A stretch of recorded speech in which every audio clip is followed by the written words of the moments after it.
The gameplay of Majora's Mask expands on that of Ocarina of Time. It retains the concept of dungeon puzzles and ocarina songs and introduces new elements including character transformations and a 3-day cycle. As in previous installments, Link can perform basic actions such as walking, running, and limited jumping, although sometimes Link performs flips and must use items to battle enemies and solve puzzles.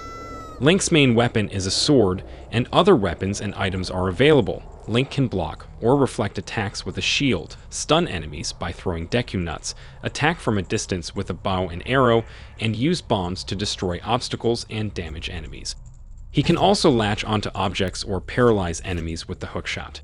Magic power allows attacks such as magical arrows or spin attacks, and the use of special items such as the Lens of Truth, which allows the player to see invisible objects and disappears fake objects. Similar to the other games, the player has to progress through a variety of dungeons. These dungeons include numerous puzzles that the player needs to solve with the equipment and slash or mechanics set in the dungeon depending on its theme. Similar to A Link to the Past and its predecessor, which is now a tradition into the series, the player can obtain a map and a compass for assistance, although they are optional.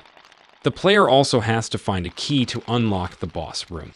New to Majora's Mask are little fairies, which are collectibles. 15 are set through a dungeon, and the player has to find them all and put them back in their respective fountain to gain a new ability, such as a greater defense or an upgraded spin attack. In Japan, 314,044 copies of The Legend of Zelda. Majora's Mask were sold during its first week on sale, eventually selling 601,542 copies by the end of 2000. In the United States, it was the fourth best-selling game of 2000 with 1,206,489 copies, sold for $72 million, equivalent to $113 million in 2021. In Europe, it was the 8th highest-grossing game of 2000 with your $27 million or $25 million, equivalent to $39 million in 2021, grossed that year.